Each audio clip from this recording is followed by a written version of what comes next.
Hi, this is Lady C. Hey, this is JT. And we want to welcome you to The Critical Thought.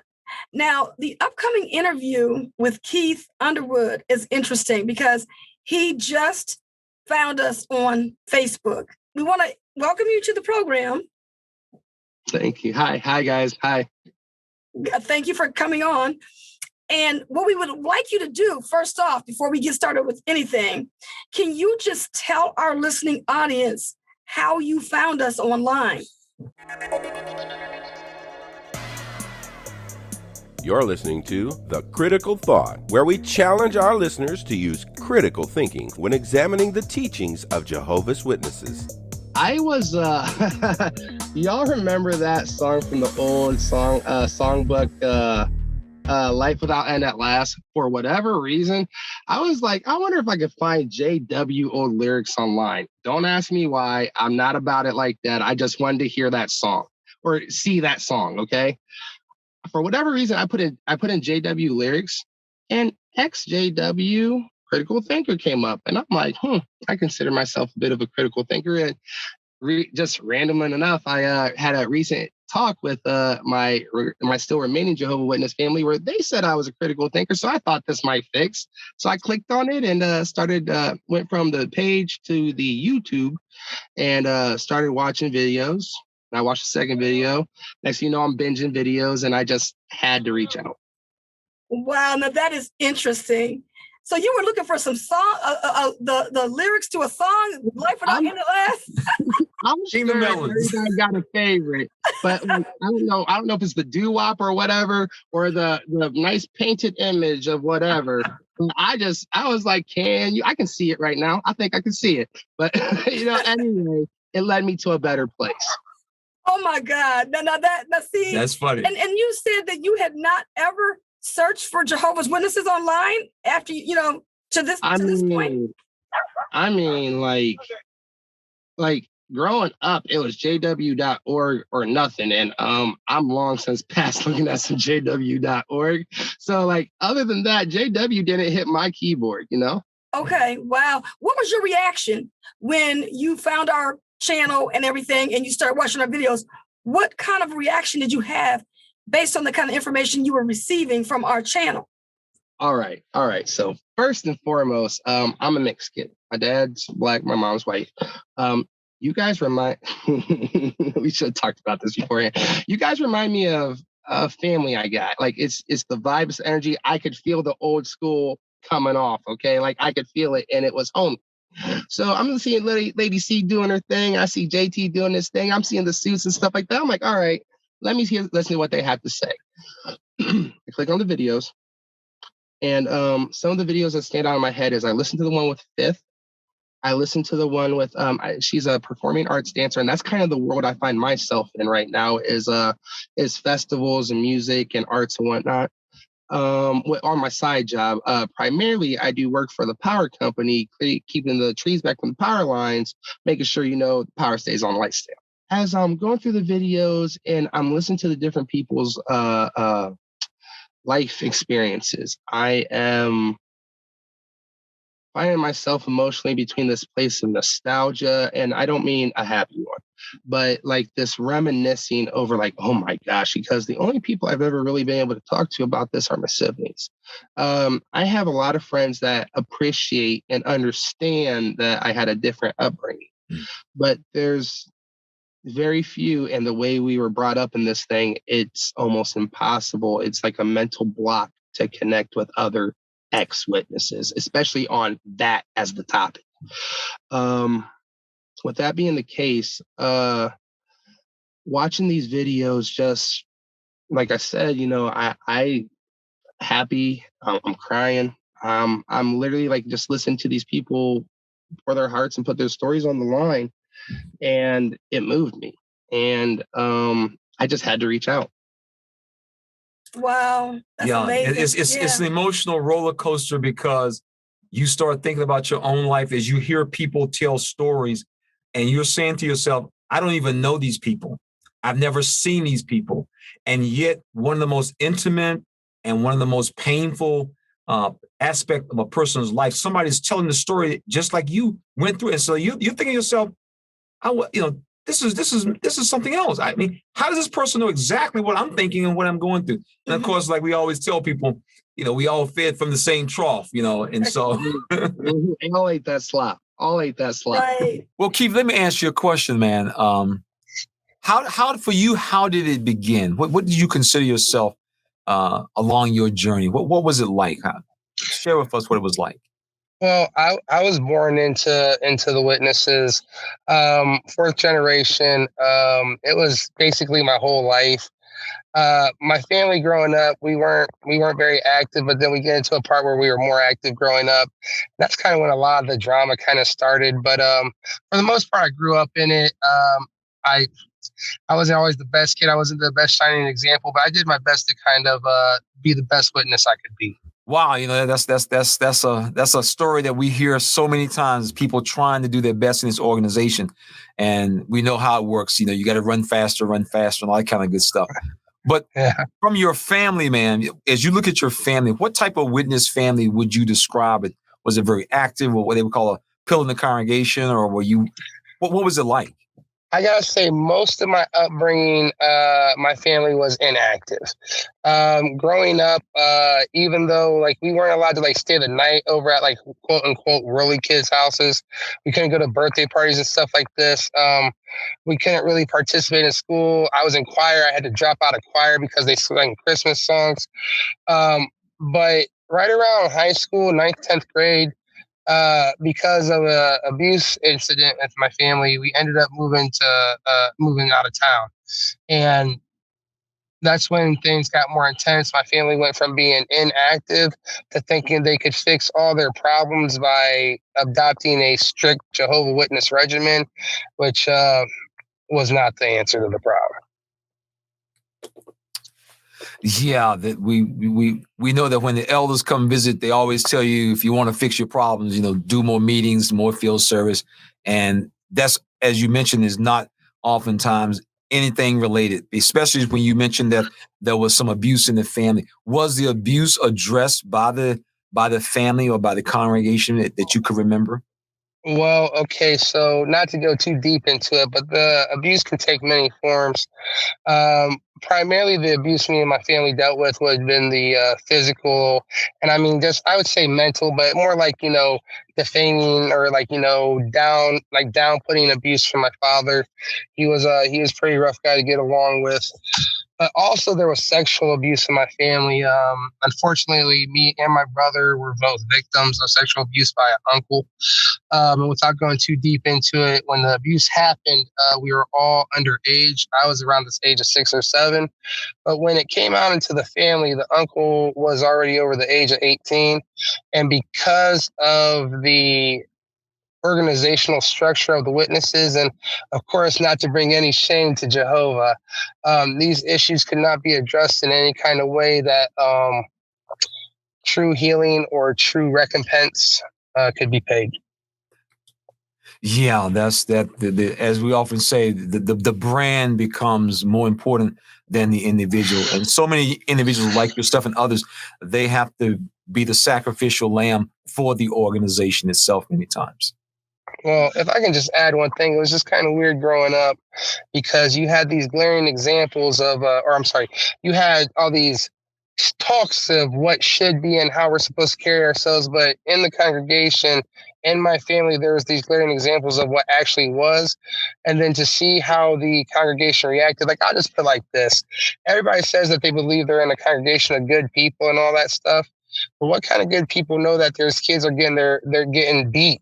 I mean, they see the scars, they see the bruises, they can, if it's happening to a woman, they see the woman, they can see obvious signs of abuse. And for the sake of Jehovah, we're just not going to tell anybody that this person's suffering or this person's being victimized. Yeah.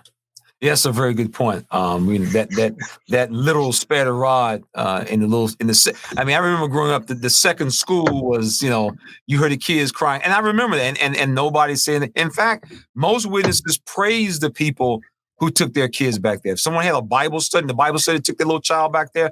I remember that.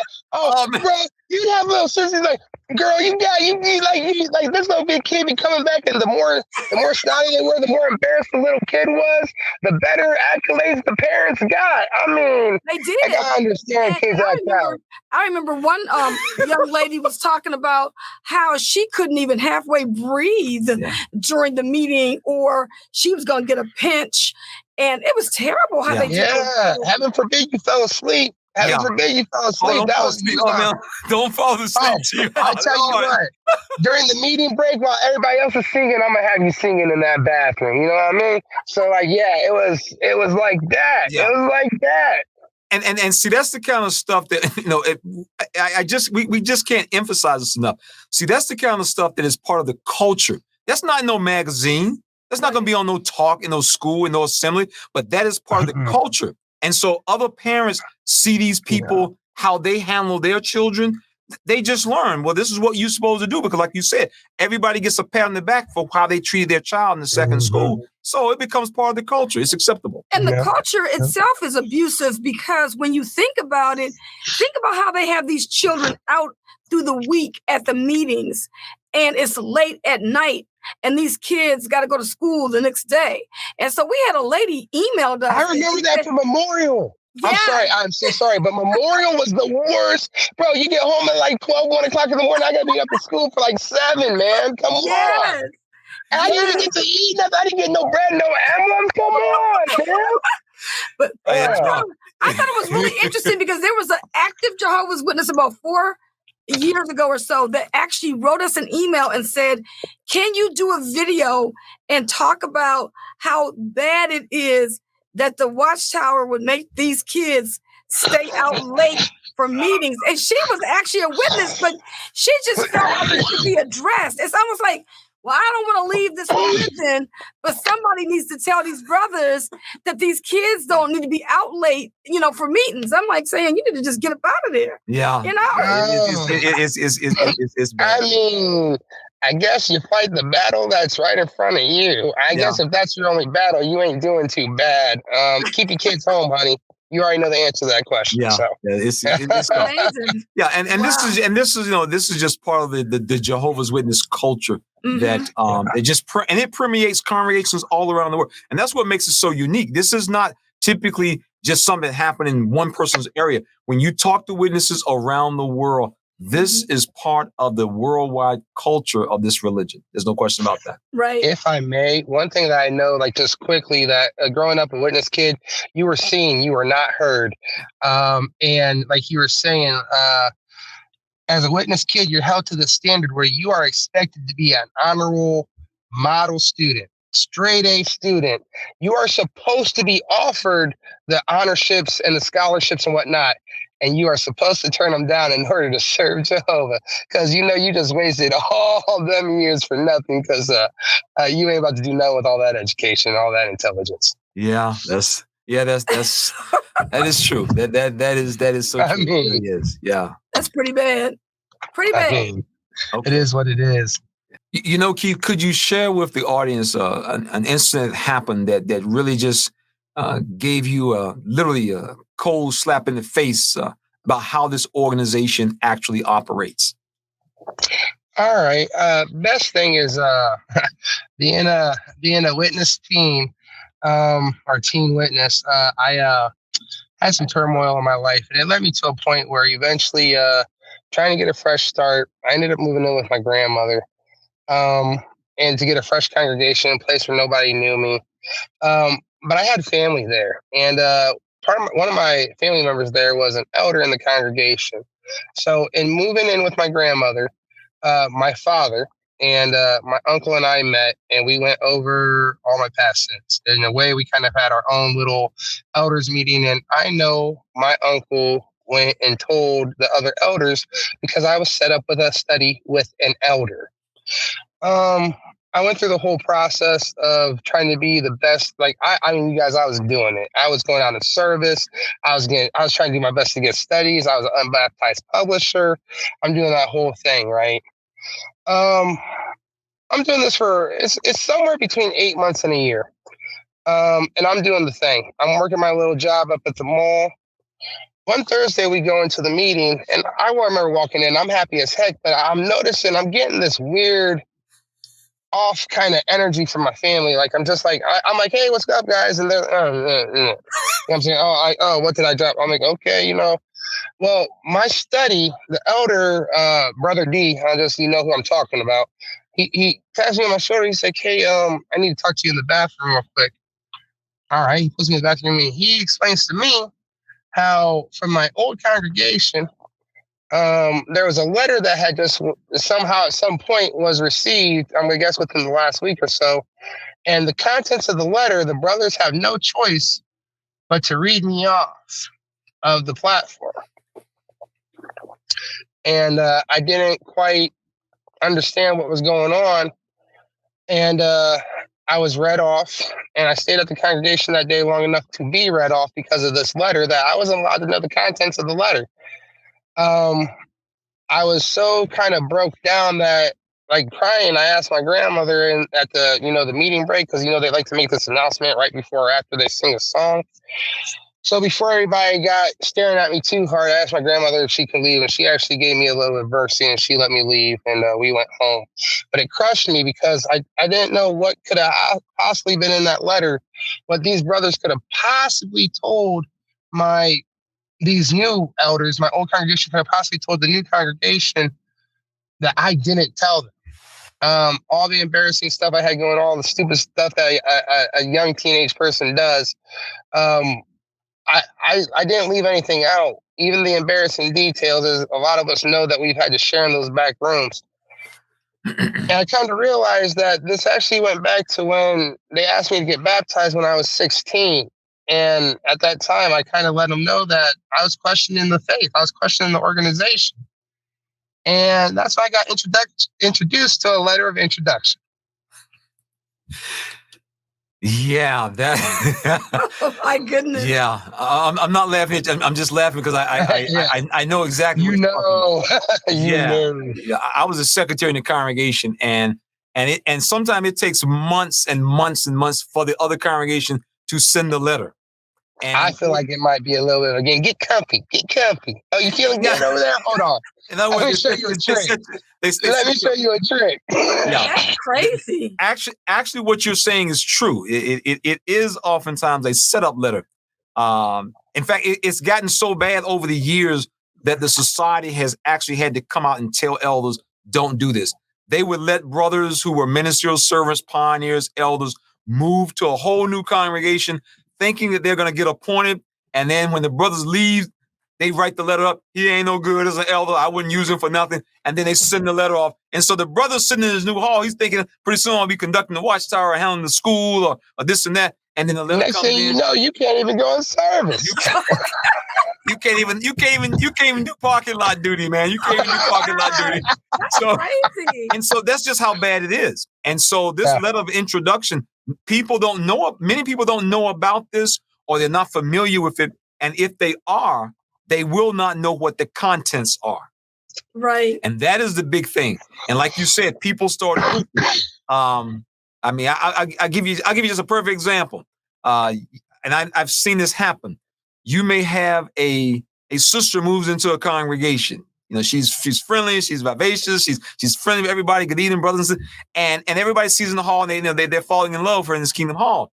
Letter comes in, and one of the elders' wives might ask her husband, what's the story on that sister, that new sister? And the elder might tell his wife, I'm not saying nothing. All I know is brothers and sisters better watch their husband. And that's all he says. Well, man, it's on. I mean, it's on. Over. The rumor mill started. Field service, man, it's the hottest thing in field service. So the rumor mill started. Exactly. It's bad. It's bad. And so it makes it very, very difficult. And like you said, as you were growing up as a kid, because your family, you couldn't run with worldly kids, but then you weren't spiritual enough to be with the witness kids. Right. That's right. That's right. Yeah. And so for so many people who are watching this video right now, they found themselves literally in no man's land. You couldn't run with the worldly kids, and the witness kids felt you was too worldly to hang with them. And so there's a lot of witness kids who literally grew up 6th grade, 7th grade, 9th grade, right on up. and they really never had any real friends because they was in that no man's zone. Right. And this is what makes it the organization. This is what makes it so difficult in this organization. These are the small things that impact people's lives. Did you ever reach the point where you got baptized? No, sir. And basically, after they came to me and asked me to be baptized, like I said, I floated around for a little while. When all that happened with the letter, I was pretty much done with the witnesses. I moved out of my grandmother's house. I moved in with my brother, and I don't want to say that I closed that chapter in my life. I kind of accepted that I would never be accepted as a Jehovah's Witness. So basically, I kind of walked around with the weight that a lot of us know, that weight of the truth, but you'll never be accepted by the truth.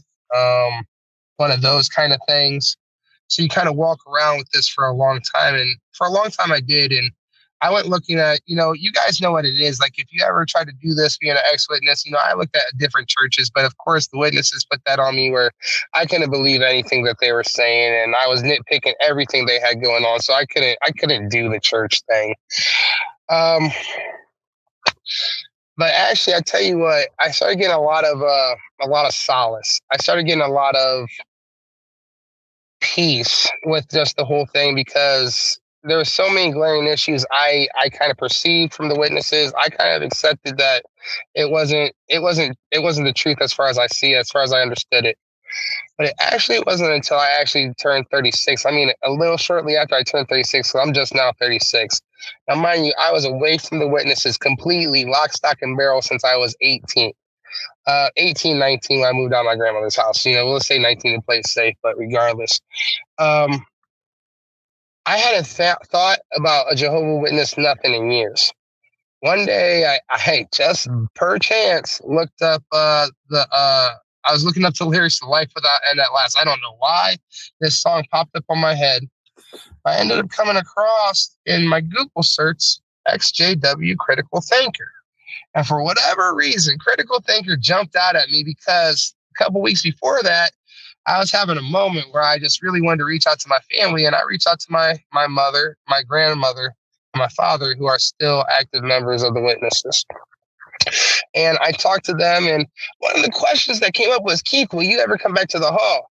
And I told them, upon no unconditional terms, any religion, any faith that devastates a family the way witnesses do, I can't be a part of. I can't believe it. I believe that God established the family in the household, and anything that's trying to rip that apart, it ain't from God. They said, hey, Keith, you sure are a critical thinker. I thought I was getting a compliment, and I don't think I was getting a compliment. But when I saw Exjw Critical Thinker, I just had to click on it. And that's when I found, Lady C and JT, you two, and I started watching your videos, and I went on like an 8-video skit. I think I texted y'all, I sent y'all a message after like my 3rd video, and I just had to contribute. Like, what you guys are doing is amazing. Everybody's kind of scared of that whole apostate thing. We all kind of are raised to believe that it's going to be some evil cloak-wearing, demon-possessed man that's calling evil down upon the Holy Spirit and God, and calling the name of God and Jehovah down in the most cursed, blasphemous ways. But really, truly, this is just people that woke up to the BS that the JWs are serving out the Watchtower. And I'm sorry to say, guys, the Watchtower has fallen. Yeah. You are what people often refer to as a walk-away believer. We get letters and people contact us all the time who they may have left the organization, haven't been to meetings in sometimes decades, man. I mean, literally, they haven't been to a Kingdom Hall, are involved for decades. Right. But something deep down inside them still made them think that this might be the truth. And so for some people, they just simply resign in their mind, I'm just gonna have to die at Armageddon. I'm just gonna have to die at Armageddon. And it's not until they start doing their actual research do they realize, oh man, this ain't got nothing to do with Armageddon. Man, I'm working for a book publishing company, man. done had hawking books for 25 years for nothing. Yeah. And but you know what it is, though? It's that training that you get. Mm-hmm. And even you don't even have to be born in. I get emails from people saying, "Oh, I wasn't a born in," but that has nothing to do with it, because I tell people 6 months. Yeah. That's all it takes to be indoctrinated by this religion. And we had plenty of Jehovah's Witness women that became witnesses in their 20s when we were Jehovah's Witnesses, and so they weren't born in. And I'll tell you what. They are some of the most devout Jehovah's Witnesses. They got with the program. And we had this one sister that when they were given the bound volumes for free, when they started going to the complete donation arrangement, she was trying to read all the bound volumes from the 60s because she felt like, man, I was not raised a Jehovah's Witness. So I want to read everything the Watchtower ever wrote. But you know, honey, you reading that old light. That's that old light, honey. That's old light. But she wanted that. That's that old light. She wanted that. I understand. If she would have read some of that, if she would have really delved into that and double clicked on it, she probably would have ended up getting out. But it was just crazy. Yeah. If I can say one thing to any possible witnesses out there that are listening, there's a scripture that says with no uncertain terms that if a prophet come in amongst you and prophesy, and that prophecy not come true, that you are supposed to take them out of your village or town, whatever, and stone them. Now, I ain't trying to get y'all to go stoning nobody. But last thing I will say is, when these people have foretold the end of the world at least 7 some odd times, something like that, at least 2 that come out of my head, and that's like the 1914 and 1975 thing, and then multiple times have thrown away teachings in light of new teachings, you might want to realize you are not dealing with what did the old Watchtower say, the herald of God's voice on earth. You might be dealing with some pompous, bloated, kind of self-assuming kind of folks. And you might want to start thinking for yourself and actually doing some critical thinking. Yeah, that's so true. One of the things, and one of the reasons, and we've discussed this before, why we wanted to have an unbaptized person on the program is because, and this is just from our observation, the organization has no problem using unbaptized people. If you were to ask the question by the media or whatever, they would ask any of the Watchtower representatives, how many Jehovah's Witnesses are there? They will often say, well, we have 8 million people who are knocking on doors and so forth. But one of the things that you will notice, Keith, is that they never tell you how many of those people are baptized and how many are not. In fact, I often share this personal experience that as a body of elders, we used to actually ask the different circuit overseers, why the society doesn't release the numbers, because everybody knows the Watchtower runs numbers better than anybody else. I mean, you talking about number runners, Watchtower runs the numbers up and down, sideways, whatever. Yes, so they would know, because on every publisher's record card, it will say whether you were baptized and the date is given or you're not baptized. So they have the ability to determine how many people are actually baptized, knocking on doors, and how many are not. The point is that when they want to use people who are not baptized to make their numbers look large, make their organization look larger than it is, they have no problem invoking everybody. Right. The minute an unbaptized person gets into any trouble, do you know one of the first questions people will ask? If you're talking to a Jehovah's Witness and say, well, so-and-so's young son, he got in trouble. You know the first question you'll ask? What's that? Was he baptized? So as long as you can benefit the organization, do something for the organization, we will count you among us. But the minute that you do anything or get in any trouble, we don't know you. It's like, it's like Tom Cruise, we will disavow any knowledge of you. Right. And that's what the organization does. And so the point is, if you were a child and you were raised in this religion and you never got baptized, you know what? It really doesn't matter. The reason why, because as you was in the 2nd, 3rd, and 4th, and 5th grade, you were sent to the principal's office. You stood outside. You didn't eat the birthday cake. And so you were persecuted and mistreated just like anybody who was baptized. Therefore, you mentally was simply subjected to all this emotional stuff that we all grew up as kids, even before you even getting baptized. And this stuff has lived on in people's lives. That's why when we talk to people, they're in their 30s, 40 years old, and they can tell you the day they had to stand in front of their class and explain why they weren't going to draw the Christmas picture or eat the cupcake. Yes. I mean, so whether people are baptized or not, the impact of this religion, it affects people. Because you're experiencing something. Yes. And what you're experiencing, you cannot take that back. All the, like you said, all the hatred that people spewed on you for being a witness, you can't unlive that. No. I mean, when you got back to school on Monday morning and your classmates saw you out there, they asked you that question. I didn't know you were Jehovah, man. And so they didn't ask you where you were baptized. They just knew that you were part of this group and we're going to treat you like dirt. Exactly. And that's what you experience. And I don't know is unlive a word? I don't think unlive is a word.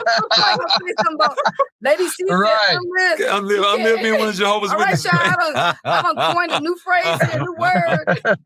But I mean, it's amazing. I mean, it's really amazing. Good deal. I mean, for just to kind of back up what you said, because after you got their letter of introduction, I was like introduced to the door. You know what I mean? Like that's when I was announced as no longer, no longer a member of Jehovah's Witnesses or no longer a unbaptized publisher. Then when I basically was on my way out the door, I ended up getting in some trouble. And the next title they put on me was undesired association. See, that's one thing that I like to say is the Watchtower Bible Tract Society is real quick to label everybody. I mean, everybody. You're either one of us or you're part of the world. It's this kind of mentality, it's this kind of like energy, it's this kind of environment that we kind of enter into this place where like you want to have friends, you might call each other friends, you might call each other spiritual brothers and sisters, but really, truly, it's all about titles and labels. It's all about, what standing do you have with this congregation? And that will very much so determine your experience in that place. Yeah, that's an excellent point. And I'm glad you mentioned about how they read you off and they put a label on you. Mm-hmm. It reminds you of years ago, we read about how women had to wear the scarlet letter A as an adulterer, and so forth. The Watchtower does the same thing. What's very interesting is that they change over years. When I was growing up, an unbaptized publisher would get in trouble. They would take you into the back and they would meet with the elders and they would announce you in front of all the congregation. And as a result of that, you would be treated exactly like a disfellowship person. People had nothing to do with you. I know that because I saw it personally in my own family. And so my sister, she was read off under the old arrangement. Yes, then they changed it. And I remember when they changed it because they made the point that we're not going to treat unbaptized people like this anymore. And I remember so many sisters like, I can talk to my son now. He can come out to the house. And so all of a sudden, all these unbaptized, kids who grew up as witnesses, they were back in with good graces. In the last year or two, and all of a sudden, that's what all of a sudden, man, in the last year or two, the Watchtower has started to crank that back down again. We get so many letters, phone calls, and emails offline. People post all the time, but man, a lot of times people are a little afraid, so they don't want to put something public, so they'll hit us offline. Mm-hmm. And the number of people who have never been baptized, man, their families are calling them up like, "You coming back to the meeting? I need to know now." Because if you're not coming back, I ain't having nothing to do with you. Done, and the phone hangs up, man. But you know what else? It's not even just that. It's if they make a comment that would lead them down a path that sounds like they could be an apostate. Yeah. This one guy said his sister cut him right off. He goes, "I'm not baptized." And he made a comment that was negative towards the organization. And what he said really wasn't negative. Yeah. But he said that she cut that conversation and she hasn't talked to him since. Yeah. And that's kind of strange that you guys mentioned that because that same uncle elder I was mentioning earlier, about a year and a half, 2 years ago, I got a nice little strange little phone call from him, which I thought was strange it was coming from him because we was never really close. But yeah, they're kind of wanting to talk to my wife and talk to me about, and this is right around I'm not political, but this is right around the whole, Trump-Hillary situation, which I'm going to think is right around that time frame. They're talking about, oh, you guys can see the world's getting so much worse. The times are getting bad. Keith, are you coming back to the meetings? I was like, man, I tell you what, if you want to call me next week, I'll talk to you next week. And they played that game for a little while. Eventually, you just had to tell them, like, man, we're not coming back to the hall. Next thing you know, the phone call stopped. So let me kind of know what was going on there. But I can tell you, I experienced what you're talking about. I had no idea the pointedness of the conversation. I thought they were just trying to get some phone witnessing time with COVID. No, they're the and what's so unique about this quote unquote new program is that they're making it the individual. That's the coolest trick in the world. Of course, everybody got the idea from the society, the branch level, the talks and so forth. And so people are going through their family and going through people they know, and they're basically giving you the line in the sand. And once you tell them where you are and what you think, they draw the line in the sand. And so this is also impacting people who are not even baptized. So giving y'all your last race. Yeah, this is your last race. You better come on more back. More or less. Yeah, and more so or less my final chance. This is your last. This is your final lifeline. Grab it now. You better grab it now. And so, and this is what this organization does. They bunker down. They hunker down, and we see how it, like you said, the whole point that we've been discussing is the impact that it has on people's families is very, very negative. Very negative. Yeah. Yep. Yeah. Very much so. I mean, that's the only thing I can say. I know there's a lot of people that are potentially seeing this. A lot of people are potentially hearing this that got something similar going on. Just understand you guys aren't alone. Finding Exjw critical thinkers was huge for me. Realizing that this huge boogeyman of apostasy that we were told is not somebody that's woken up to this doomsday call and is able to call it out for what it is. Like my whole life growing up, I remember kids telling me, "You're part of a cult. You're part of a cult." I used to answer back like, "We don't drink blood. We're not part of a cult." But I'm telling you guys, there's just something going on. JT kind of touched on it, and if I can just add my 2 cents on it, it's this concept of, the first time somebody's believing something, like a new initiate, if you would, they have this certain zeal to them. But even as dangerous that is, this is something that's been along for a long time. There's people that have been raising this for multiple generations. There's people that even if they ever did question it, by the time these generations go on, these kids don't even have the questions to ask anymore because they don't have any experience to anything else but this. I was one of them kids. I was one of those kids that even though this didn't feel right, even though this didn't make sense, for the longest time, I thought it was me. I really thought it was me. And when my family turned me away and cast me out, I was pretty sure it was. I basically was willing to accept death. And, there's an old book that talks about when somebody goes into a place like hell, of abandon all hope ye who enter here. And when you find yourself being cast out by all your friends and loved ones, and you finally find yourself in this place of no hope, you find yourself in this place that's could be the most trying time in your life. And what I'm trying to tell people is that you can get through this. Stay strong. Find people that like you for who you are. Find people that love you for who you are. Find things that make you happy and make you smile, because that's what they do. All this facade, all this turning in time. I'm going to tell y'all right now, God ain't never made Jesus or the disciples punch a time card. God ain't never made nobody do nothing like that, all right? The standards that you hold yourself to, the standards that you hold your friends to, they're if attainable, you can't keep it going. This isn't realistic. This isn't love. This is at best contingency and circumstance. This isn't anything that we consider genuine or from God. And I really hope you guys wake up to that. Yeah, thank you for sharing your personal experience. But I do want to ask you this. You mentioned that you were married. How has your wife been supportive in this? Because this is very important.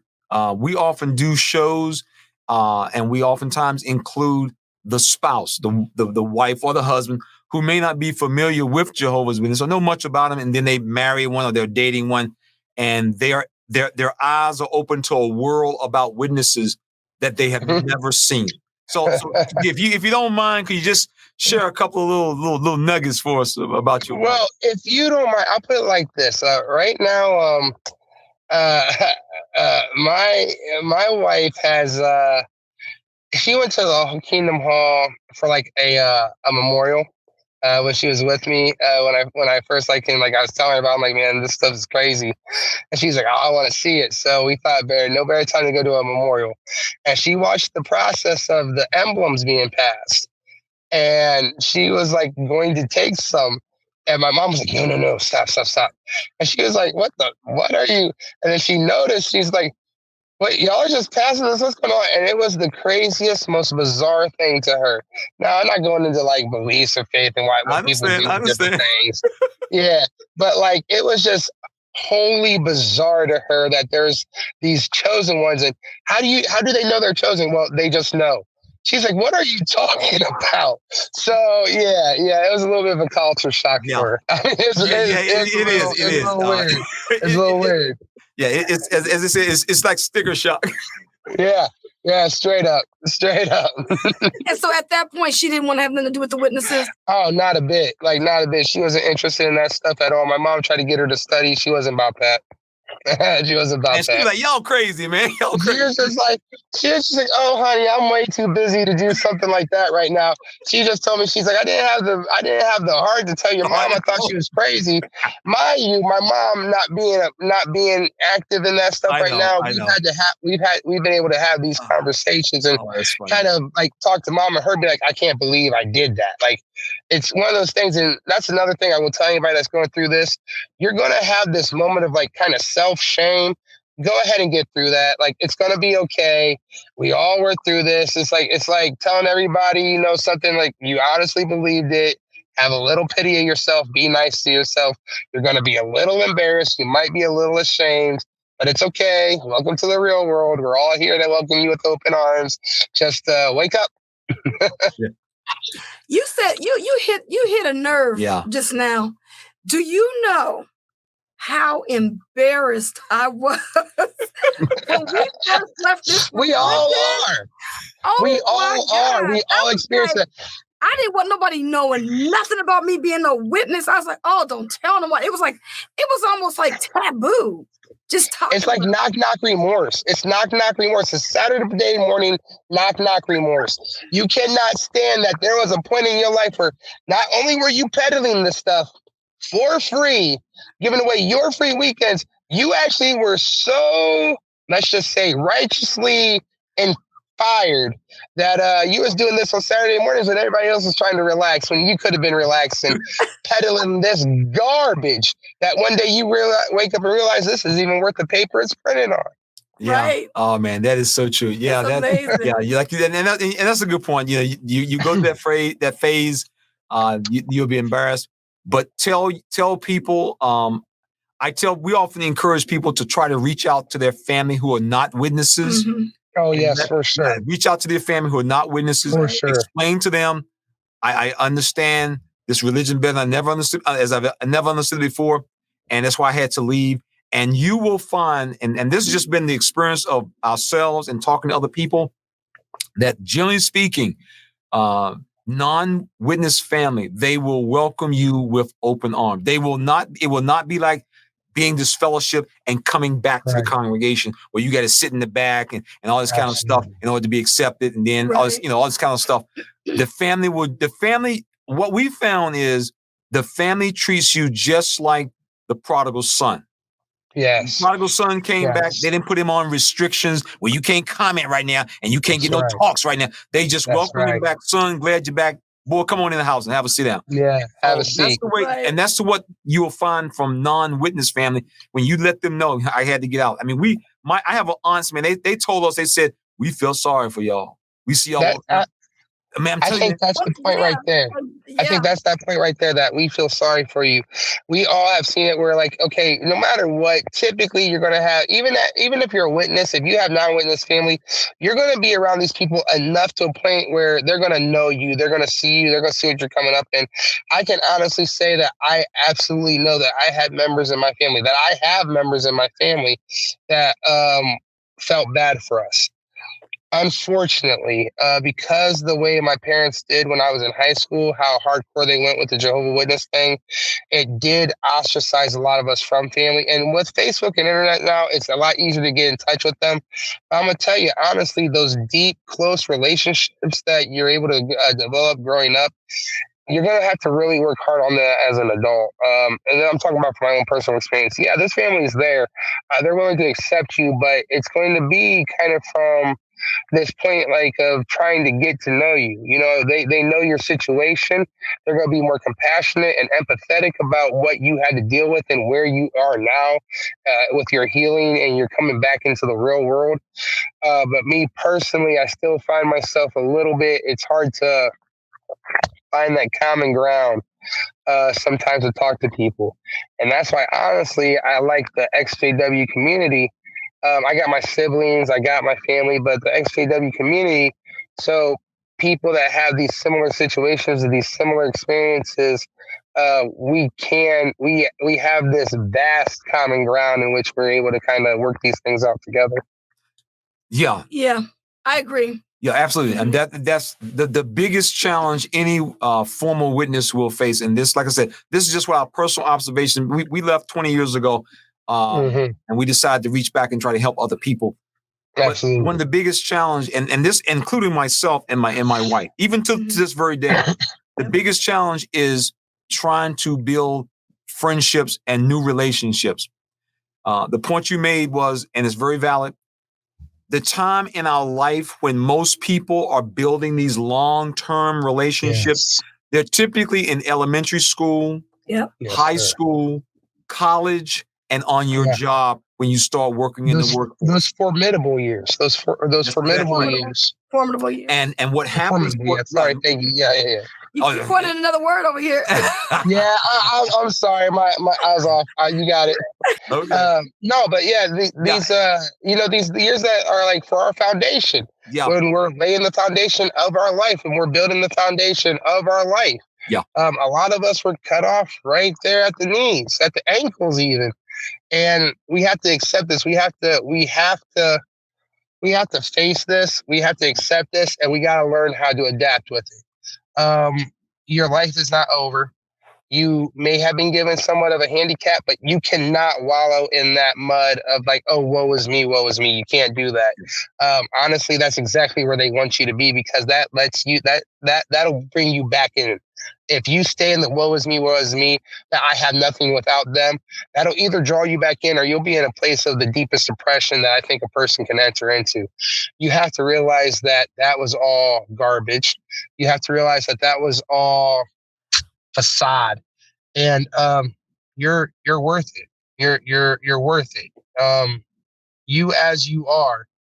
You know, when it says come to me as you are, yeah, that's exactly what it is, man. You as you are worth it. Yeah. Find out what makes you happy. Find out what makes you smile. And I'm not talking about, the killers and horrible people out there. I'm not talking about stuff like that. No, but, we never talked about it. If you're into painting something, go paint something. If you want to be a scientist, go be a scientist. If you want to study some sort of something, take the time and go do that. Do what you love. Do what brings joy, because that's what's going to make you not only a contributing member to this world and this society, but that's going to give you the ability to actually be the change that you want to see. Hey, man, it's all good, man. So, yeah, we really appreciate you coming to tell your story. Because, like saying, you don't have to be baptized to have gone. You were baptized in the fire. You sure was. That's right. That's right. Baptized in the fire, the life of trying to grow up as a kid Jehovah's Witness. Oh, man. Absolutely. But yeah, all y'all still stuck out there. Come on with it. We got hope for y'all. Get it together. There's life after the watchtower. And y'all about to find out. There is life after the watchtower. If this COVID comes around with a round 2, I'm scared to see how many more Kingdom Halls closed down permanently. That little temporary on Google turns to permanent. It's like a win every day. And you know what's so crazy? And that's another thing I kind of want to point out. Jehovah's Witnesses used to teach that during Armageddon, that the world empire, false religion, or the beast was going to come after all the different false religions. And then at the very last, standing like a shining beacon on the hill would be Jehovah Witnesses. And when they turned their attention on Jehovah Witnesses, boom, God was going to come with y'all closing down and like having to limit meetings and But you know what? That's right, because if they really had the truth, remember when they had to put the blood on the doorpost, and anybody who had the blood on the doorpost, they would pass by them and they would not destroy them. Remember that? Yeah. So the COVID should be the same thing. You should be able to be meeting in Kingdom Halls because this is the truth. Right? Hold on. But it's closed? You mean it's closed and it's not going to open again, huh? What? I don't understand. It's amazing, you mean, hold on. Wait a minute. I was always told that this work would be done until everybody was reached and then Armageddon would come.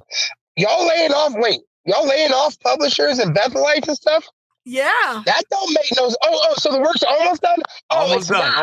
Oh. That's right. Okay, because y'all got me confused. Yeah, I know. It's really sad. I mean, the situation. See, here's the problem. See, the Watchtower set themselves up. What they did, they built a box for themselves. They put themselves in the box, and then they can't get out. That's right. Yeah, because remember, the organization is a time-sensitive organization. True. It's built on something happening tomorrow and soon. And it's only so long you can keep telling people soon. Even kids know when you go into Disney or whatever and you keep turning around saying, we're going to be there soon. Kids be like, yeah, mom and dad just lying. We got a long way to go. I don't see no ears.